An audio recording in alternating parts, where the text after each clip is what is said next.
Hi hello welcome back. ഇന്ന് നമ്മൾ ഉണ്ടാക്കാൻ പോകുന്നത് പൊട്ടറ്റോ വെച്ചിട്ടുള്ള നല്ല ഈസി ആയിട്ടുള്ള ടേസ്റ്റി ആയിട്ടുള്ള ഒരു ഈവനിങ് സ്നാക്സിൻ്റെ റെസിപ്പിയാണ്. എല്ലാവർക്കും ഇഷ്ടപ്പെടുന്ന ഒരു റെസിപ്പിയാണിത്. നല്ല ടേസ്റ്റി ആയിട്ടുള്ള ഈ ഒരു സ്നാക്സ് എങ്ങനെ റെഡിയാക്കി എടുക്കുന്നതെന്ന് നോക്കാം. അപ്പോൾ അതിനു മുന്നേ തന്നെ ചാനൽ സബ്സ്ക്രൈബ് ചെയ്യാതെ വീഡിയോ കാണുന്നവരുണ്ടെങ്കിൽ പ്ലീസ് ഒന്ന് സബ്സ്ക്രൈബ് ചെയ്ത് സപ്പോർട്ട് ചെയ്യാൻ കൂടെ മറക്കരുത്. അതിൻ്റെ കൂടെ തന്നെ ഈ റെസിപ്പിയൊക്കെ ട്രൈ ചെയ്ത് നോക്കിയിട്ട് താഴെ കമൻറ്റ് ചെയ്യാനും ഇഷ്ടപ്പെട്ടാൽ ലൈക്ക് ചെയ്യാനൊന്നും മറന്നു പോകരുത്. അപ്പോൾ നമുക്ക് വീഡിയോയിലേക്ക് പോകാം. അതിന് വേണ്ടിയിട്ട് ഞാനൊരു പാത്രം എടുത്തിട്ടുണ്ട്. എന്നിട്ട് അതിലേക്ക് 3 മീഡിയം സൈസിലുള്ള ഉരുളക്കിഴങ്ങ് തൊലിയൊക്കെ കളഞ്ഞ് കഷ്ണങ്ങളാക്കി എടുത്ത് കുറച്ച് ഉപ്പിട്ട് വേവിച്ചെടുത്തതാണിത്. ഞാനിവിടെ 3 എണ്ണമാണ് എടുത്തിട്ടുള്ളത്, മീഡിയം സൈസിലുള്ളത്. വലുതാണെങ്കിൽ 2 എണ്ണം എടുത്താൽ മതിയാവും. ഇനി ഇതൊന്ന് നല്ലോണം ഒന്ന് ഫോർക്ക് വെച്ചിട്ടോ കൈ വെച്ചിട്ടോ ഒന്ന് ഉടച്ചെടുക്കണം. കട്ടകളൊന്നും ഇല്ലാത്ത രീതിയിൽ നല്ലോണം ഒന്ന് ഉടച്ചെടുക്കണത്.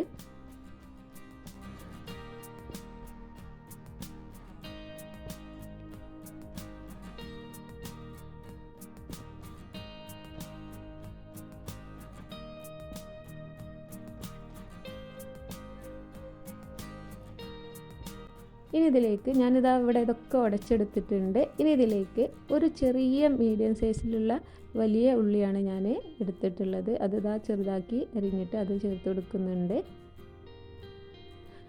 വലിയ സവാളയാണെങ്കിൽ ഒരു ഹാഫൊക്കെ മതിയാവും.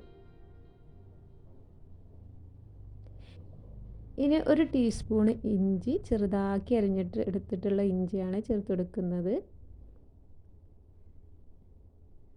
പിന്നെ ഇതിലേക്ക് കുറച്ച് കറിവേപ്പില നല്ലോണം ഒന്ന് കഴുകി വൃത്തിയാക്കിയിട്ട് ചെറിയ കഷ്ണങ്ങളാക്കിയിട്ട് അരിഞ്ഞെടുത്തിട്ടുണ്ട്. അതും കൂടി ചേർത്ത് കൊടുക്കുന്നുണ്ട്. പിന്നെ കുറച്ച് മല്ലിയില ചെറുതാക്കി അരിഞ്ഞതും കൂടി ചേർത്ത് കൊടുക്കുന്നുണ്ട്.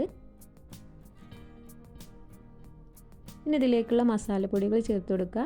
അതിന് വേണ്ടിയിട്ട് ഞാനിവിടെ 1 ടീസ്പൂണ് സാദാ മുളക് പൊടിയാണ് ചേർത്ത് കൊടുക്കുന്നത്. പിന്നെ ഇതിലേക്ക് 1 ടീസ്പൂണ് കുരുമുളക് പൊടി ആഡ് ചെയ്ത് കൊടുക്കുന്നുണ്ട്.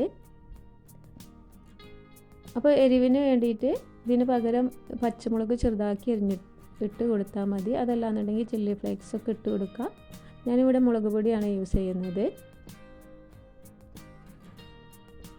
ഇനി ഒരു നുള്ള് 1/4 ടീസ്പൂണോളം മഞ്ഞൾപ്പൊടി ചേർത്ത് കൊടുക്കുക.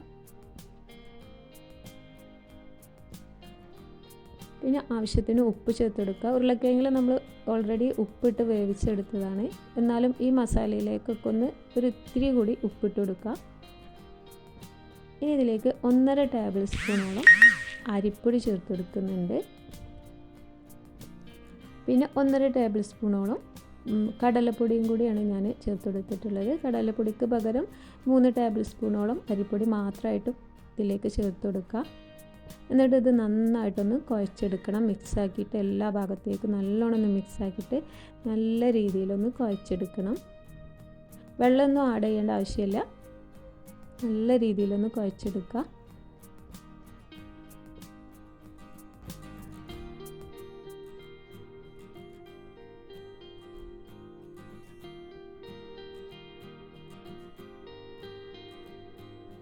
ഇപ്പോൾ ഇതാ ഞാനിതിവിടെയൊക്കെ കുഴച്ചെടുത്തിട്ടുണ്ട്. ഇനി ഓരോ ഉരുളകളാക്കിയിട്ട് കയ്യിൽ കുറച്ച് എണ്ണ വേണമെന്നുണ്ടെങ്കിൽ എണ്ണ തടവി കൊടുക്കുക. എന്നിട്ട് ഇത് ഓരോ ഷേപ്പിലാക്കി കൊടുക്കുക. ഞാനിവിടെ ഒരു ഓവനിൻ്റെ ഷേപ്പിലൊക്കെയാണ് ആക്കുന്നത്. നിങ്ങൾക്ക് ഏത് ഷേപ്പിലും ആക്കിയെടുക്കുക. കട്ലറ്റിൻ്റെ ആ ഷേപ്പിൽ ആക്കിയെടുക്കുക. അതല്ലാന്നുണ്ടെങ്കിൽ നീളത്തിൽ ഒക്കെ ആക്കിയെടുക്കുക. അതല്ലെങ്കിൽ ബോൾസ് ആക്കിയിട്ടൊക്കെ ഉരുളകളാക്കിയിട്ടോ അങ്ങനെയൊക്കെ ചെയ്തെടുക്കുക. ഞാനിവിടെ ഈ ഒരു ഷേപ്പിലാണ് ആക്കിയെടുത്തിട്ടുള്ളത്. ഇനി ബാക്കിയുള്ളതും ഇതേ രീതിയിലൊന്ന് ചെയ്തെടുക്കുക.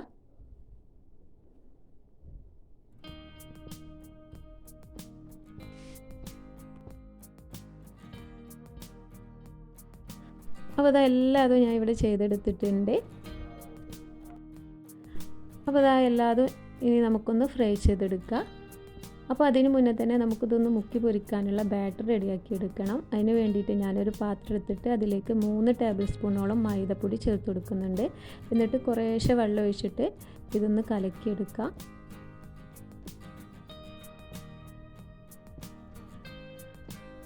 കട്ടകളൊന്നും ഇല്ലാതെ തന്നെ കലക്കിയെടുക്കുക. അപ്പോൾ ഇതാ മാവ് ഇതാ ഇതേ രീതിയിലാണ് വേണ്ടത്. കുറച്ചൊന്ന് ലൂസായിട്ടാണ് ഇത് വേണ്ടത്. ഇനി ഒരു പാത്രത്തിലേക്ക് ഞാൻ ബ്രെഡ് ക്രംസും കൂടി എടുത്ത് വെച്ചിട്ടുണ്ട്. എന്നിട്ട് ഇത് ഓരോന്നും ഈ മാവിൽ മുക്കിയിട്ട് ഈ ബ്രെഡ് ക്രംസിൽ ഡിപ്പ് ചെയ്തിട്ട് നമുക്ക് ഫ്രൈ ചെയ്തെടുക്കണം.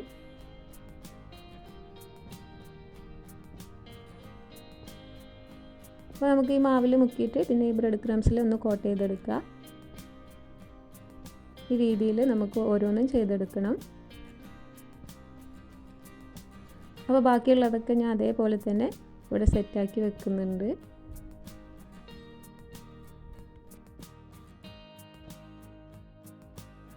ഇനി നമുക്കത് ഫ്രൈ ചെയ്തെടുക്കുക. അതിന് വേണ്ടിയിട്ട് ഇതാ ഓയിലൊക്കെ ഇവിടെ ചൂടായി വന്നിട്ടുണ്ട്. ഇനി ഇത് ഓരോന്നും ഇതിലേക്ക് ചേർത്തിട്ട് നമുക്ക് മീഡിയം ഫ്ലെയിമിൽ വെച്ചിട്ട് ഇതൊന്ന് ഫ്രൈ ചെയ്തെടുക്കണം.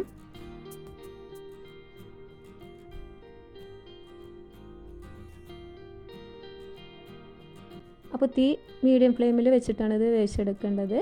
എന്നിട്ട് ഒരു ഭാഗം ഗോൾഡൻ കളർ ആകുമ്പോൾ മറ്റേ ഭാഗം തിരിച്ചിട്ട് നമുക്ക് വേവിച്ചെടുക്കാം.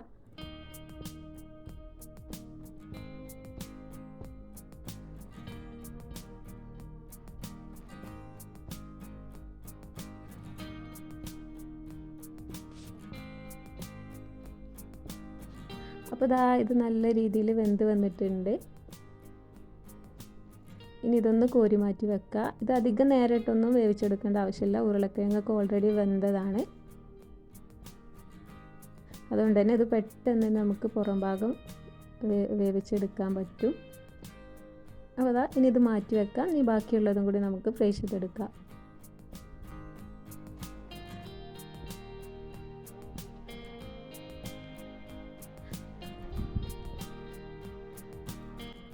അപ്പോൾ അത് നല്ല ടേസ്റ്റി ആയിട്ടുള്ള ഉരുളക്കിഴങ്ങ് വെച്ചിട്ടുള്ള നല്ല ഈസി ആയിട്ടുള്ള ഒരു സ്നാക്സ് ഇവിടെ റെഡി ആയിട്ടുണ്ട്. നല്ല ടേസ്റ്റി ആയിട്ടുള്ള ഒരു സ്നാക്സാണ്. എല്ലാവരും എന്തായാലും ഒന്ന് ട്രൈ ചെയ്ത് നോക്കണം. അപ്പോൾ എല്ലാവർക്കും ഇഷ്ടപ്പെടുന്ന ഒരു ഈസി ഈവനിങ് സ്നാക്സിൻ്റെ റെസിപ്പിയാണിത്. ഈ വീഡിയോ ഇഷ്ടപ്പെട്ടാൽ ലൈക്ക് ചെയ്യാനും താഴെ കമൻറ്റ് ചെയ്യാനൊന്നും മറന്നു പോകരുത്. കൂടെ തന്നെ ചാനൽ സബ്സ്ക്രൈബ് ചെയ്യാതെ വീഡിയോ കാണുന്നവരുണ്ടെങ്കിൽ സബ്സ്ക്രൈബ് ചെയ്ത് സപ്പോർട്ട് ചെയ്യാനും കൂടെ മറക്കരുത്. Thank you.